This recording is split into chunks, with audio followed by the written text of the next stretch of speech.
Good morning सबैजनामा है शुभ बिहानी। आज म एक्सर्साइज फुल वार्मअप गरेर एटलिस्ट 5:30बाट एक्सर्साइज गर्न लाग्यो है। 6:15 भइसक्यो। 15 मिनट लगातार हेर्न सकिन्छ।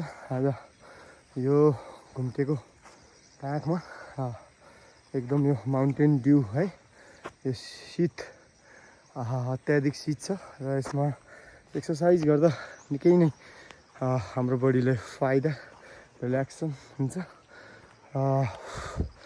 यस्तै हो साथीहरू, नेचरसँग रमाउने। हाम्रो गलकोट देख्न सक्नुहुन्छ है। यो त म सानो जङ्गलको बिचमा एक्सर्साइज गरेको छु र म्याक्सिमम मलाई जिम इन्डोर भन्दा आउटडोर फिटनेस नै मनपर्छ। आर्मी लाइफ भएर नि होला है, बाहिरी वातावरणसँग चट्ट रमाएर फ्रेस एयर है, अर्ली मर्निङको सहरको कोलाहलदेखि केही टाढा है, यस्तो ठाउँमा हामी मजाले एक्सर्साइज गर्नको लागि है उत्कृष्ट ठाउँ चाहिँ डाँडाकाँडा, भिर पाखाहरू र सुन्दर बस्तीहरूलाई पनि म मेरै ब्लगमा इन्क्लुड गर्न चाहेँ है। हामी देख्न सक्छौँ यो घुम्टेको क्याखमा ल्याप अफ घुम्टे बजुवा फाँट रहेको छ होइन। सुन्दर बिहान स्वच्छ हावापानी है र यो हाम्रो एक्सर्साइज गर्ने ठाउँ। मेरो स्पेसल्ली म एक्लै गर्छु है र कहिलेकाहीँ मेरो मिसेसलाई पनि ल्याउने गर्छु। यस्तो मिठो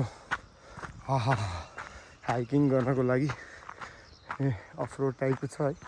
मजाले एक्सर्साइज पनि हुने र नेचरसँग पनि रमाउने, गाउँको अवलोकन गर्ने है।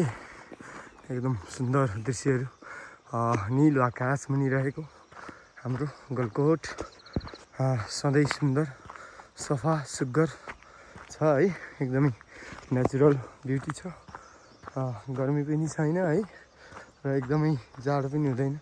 अलमोस्ट 12 महिना हामीले सानो ज्याकेट या सुत्ने बेलामा सिराको युज गर्न सक्छौँ है। सुन्दर ठाउँ रहेको छ। आज राति हल्का पानी पऱ्यो जस्तो छ है। खाल्टाखुल्टीहरूमा यस्तो पानीहरू भेटिन्छ है टक्क। यस्तो मजाको यतातिर गयौँ भने हामी काली लेक धुरी, चराउदीको गाउँ नेपानी लगायत कादेश हुँदै माथि काली लेक धुरी पनि छ है। सुन्दर। हामी एकदम माथि गयौँ भने घुम्टे भन्दा पनि अग्लो लाग्छ है यो घुम्टे, सुन्दर घुम्टे। वाउ।